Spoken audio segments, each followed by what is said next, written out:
Dalam kamera vlog, Rana berencana akan membuat sebuah rekaman video. Video itu didedikasikan untuk ibu tercintanya yang sebentar lagi akan berulang tahun.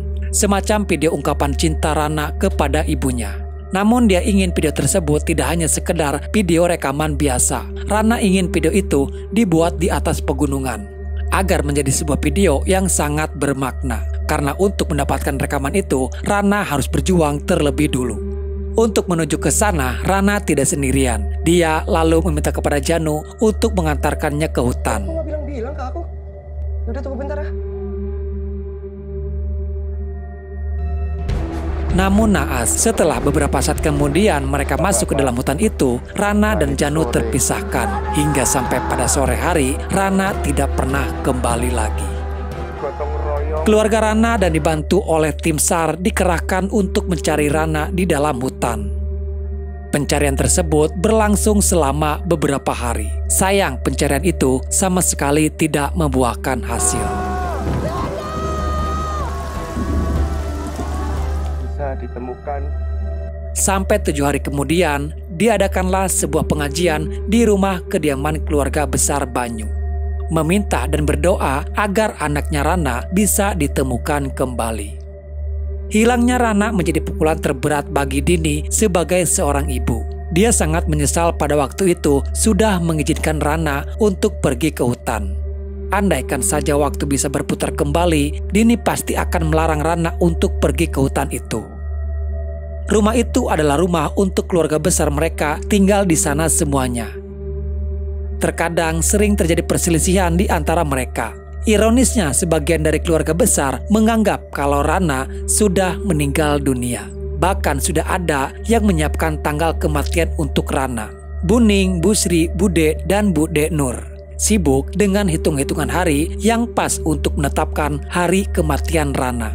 Sebagian masyarakat di sana percaya dengan hitung-hitungan primbon, bagaimana mencari hari yang pas. Karena jika mereka salah dalam menetapkan hari kematian, dampaknya akan menjadi kesialan bagi mereka untuk kedepannya.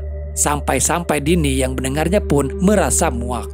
Mereka malah sibuk menghitung hari hidup mati seseorang. Padahal mereka semuanya belum tahu pasti Rana sudah mati atau masih hidup. Perdebatan terjadi di antara mereka. Bude Nur masih kekeh dengan keyakinannya dan menyalahkan Dini. Andaikan saja Dini tidak mengizinkan Rana pergi pada hari itu, di mana pada hari itu adalah hari sialnya Rana. Tapi naluri seorang ibu meyakini kalau Rana masih hidup. Dini hanya tidak ingin berputus asa dan menganggap seolah-olah mereka sudah bisa memastikan kalau Rana sudah meninggal. Di tengah perdebatan, tiba-tiba terdengar ada suara yang mengetuk pintu. Mereka semuanya terdiam karena tidak mungkin pada tengah malam ada tamu yang datang.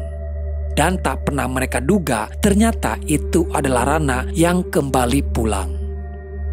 Seakan tak percaya, Rana akhirnya kembali lagi.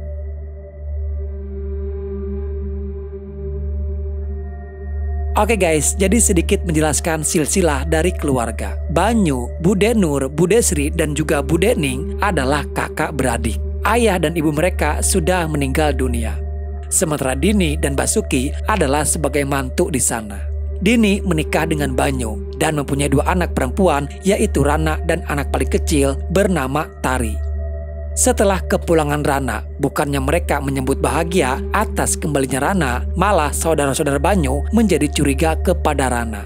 Karena menurut kepercayaan mereka, orang yang hilang di hutan itu tidak akan pernah kembali selamat. Tapi memang tidak bisa dipungkiri, Rana kini terlihat berbeda. Semenjak kedatangannya, Rana tidak banyak berbicara. Dia hanya terdiam dan tatapannya yang terlihat kosong. Tari sendiri merasakan perbedaan yang terjadi kepada Rana. Suatu ketika Tari mendengar ada suara percikan air di kamar mandi. Dia mengira mungkin itu Rana yang sedang mandi. Tari mencoba memanggil-manggil namun tidak ada jawaban. Mbak, mandinya udah Mbak. Karena penasaran, Tari pun mencoba untuk melihat ke bawah pintu, yang memang pintu kamar mandinya tidak terlalu rapat. Tapi anehnya, tidak ada siapa-siapa di sana. Dan yang membuat Tari terkejut ketika Rana muncul secara tiba-tiba. Walaupun Rana sudah kembali, Tari merasa kehilangan sesosok Rana terdahulu, di mana mereka sering bercanda, mengobrol, membicarakan hal apapun yang membuat mereka tertawa. Tapi kali ini suasana itu berubah.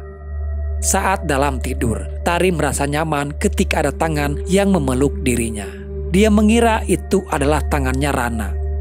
Namun saat dia menoleh ke belakang, terlihat Rana sedang tertidur di tempat tidurnya. Di keesokan pagi, Tari bertemu dengan Janu di persimpangan jalan. Dia memberitahukan kalau Rana sudah kembali pulang. Tapi di sini Janu tidak percaya dan meninggalkan Tari begitu saja. Di rumah, Bude mempersiapkan kembang-kembang yang sudah dicampi-campi.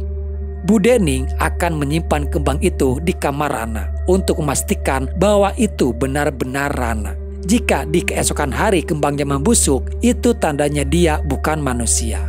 Diam-diam Bude memasuki ke kamar Rana, memastikan di sana tidak ada siapa-siapa.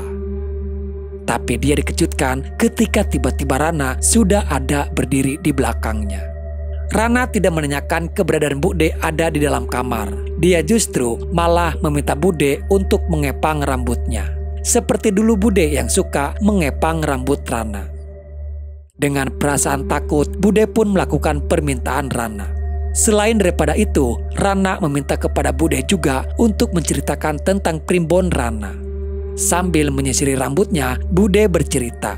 Menurut primbon Mangkuprajan, kelahiran Rana lahir pada hari Sabtu. Hari yang unsur tanahnya sangat kental. Itulah kenapa Rana menjadi anak yang istimewa dan disukai oleh banyak pria. Saat Bude akan memulai mengepangnya, dia terkejut ketika melihat sudah banyak belatung di kepala Rana. Di kampus, gangguan tidak hanya terjadi kepada keluarga Rana saja. Janu yang ketika itu masih berada di perpustakaan sendirian. Mulai ada perasaan tak enak hati menyelimuti Janu. Dia mengalihkan perhatian itu kepada buku yang dibacanya. Namun keanehan terjadi ketika lampu di perpustakaan berkedip-kedip. Terlihat sesosok Rana pun sudah ada di belakang Janu.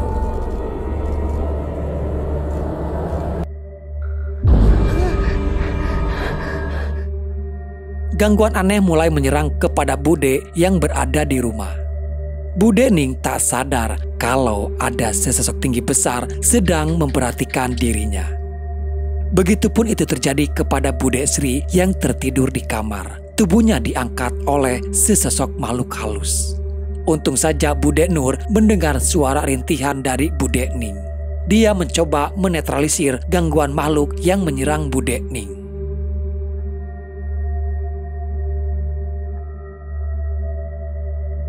Di keesokan paginya, Sri memeriksa sesajen yang kemarin disimpan oleh Bude Ning. Terlihat sesajen itu sudah membusuk. Dugaan mereka selama ini ternyata benar kalau sebenarnya itu bukanlah Rana. Keberadaan Sri diketahui ketika Banyu datang. Namun yang membuat Sri terkejut, Rana datang dengan membawa sesajen yang terlihat masih utuh. Rana tahu kalau Bude Sri sedang mencari sesajen itu. Pada saat itu Banyu memanggil seorang dokter ke rumah untuk memeriksa keadaan Rana. Sang dokter pun mulai memeriksa suhu tubuh Rana, lalu meminta untuk Rana membuka mulutnya. Yang membuat dokter terkejut dari penglihatannya, mulut Rana sudah dipenuhi dengan banyak. Dia yang sangat ketakutan, tanpa banyak berbicara, dokter itu langsung pergi dari sana.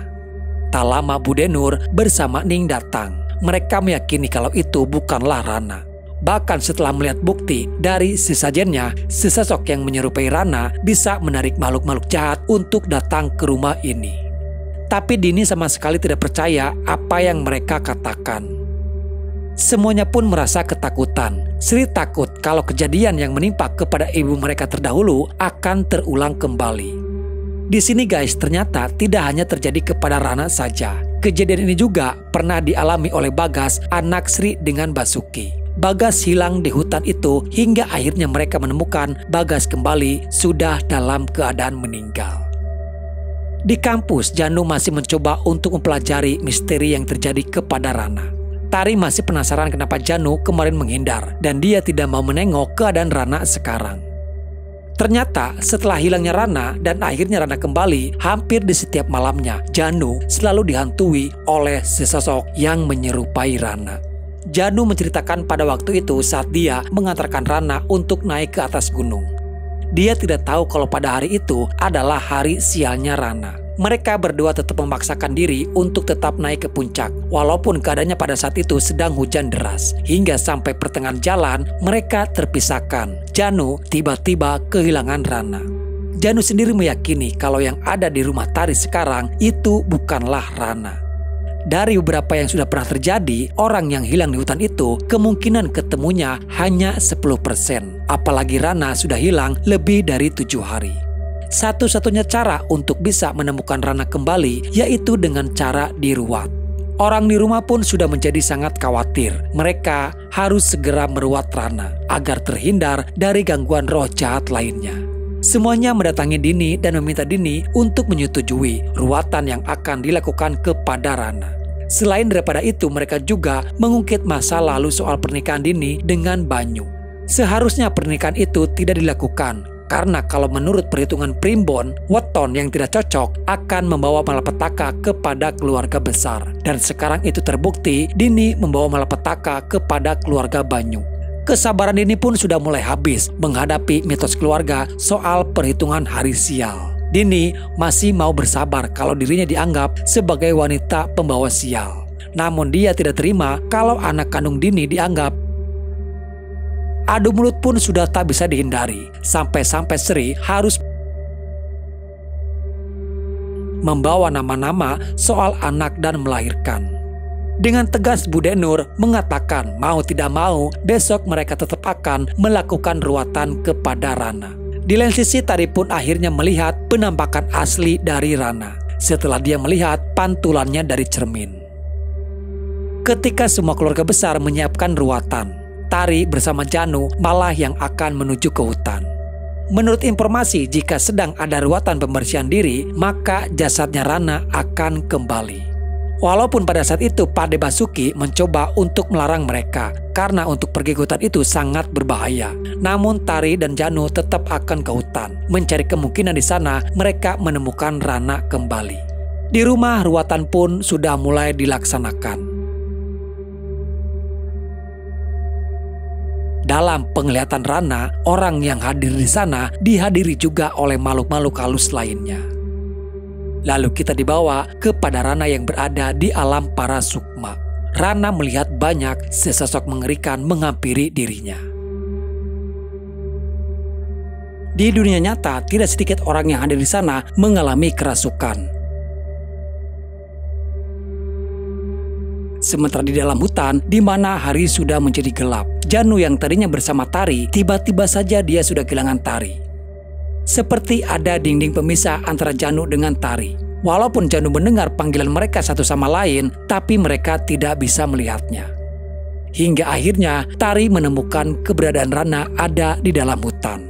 Dan itu benar-benar Rana yang selama ini menghilang terjebak di alam para sukma. Namun sayang Rana kembali sudah dengan keadaan meninggal dunia. Tak lama Janu pun menemukan mereka.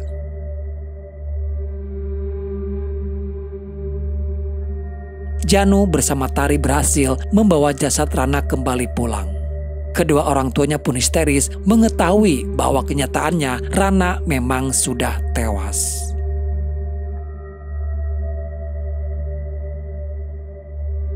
Yang tersisa tinggal hanya video rekaman Rana ketika dia akan masuk ke dalam hutan. Sebelumnya Rana juga sempat mengucapkan ulang tahun kepada ibu tercintanya. Dan di sini akhirnya film pun selesai. Oke guys, jadi itulah alur cerita filmnya. Pesan yang bisa kita ambil adalah untung sialnya seseorang tidak bisa ditentukan berdasarkan sebuah perhitungan manusia. Sesuatu yang terjadi pasti ada sebab dan akibatnya. Sudah bukan waktunya lagi kita berpikir pasrah menerima apa yang terjadi tanpa mencari tahu apa yang sebenarnya terjadi. Kalaupun kesialan terjadi pada hari itu, bukan semata-mata itu karena sudah ditentukan oleh perhitungan manusia. Sebagai muslim kita sangat dilarang untuk mempercayai hal seperti itu. Tidak ada hari sial ataupun hari yang buruk. Semua hari itu baik. Tradisi adalah sebuah warisan dari para leluhur. kita yang hidup di masa sekarang sekiranya bisa memilih mana yang baik dan mana yang tidak diperbolehkan. Jangan terpenjara oleh pemikiran-pemikiran kolot. Tidak ada satupun manusia di muka bumi ini selain Nabi dan Rasul yang tahu perkara goib. Karena sejatinya sesuatu yang goib hanya Tuhan pencipta alam semesta yang tahu. Adapun manusia biasa diberi pengetahuan perkara yang goib hanya sedikit. Dan itu hanya untuk jadi bahan pelajaran.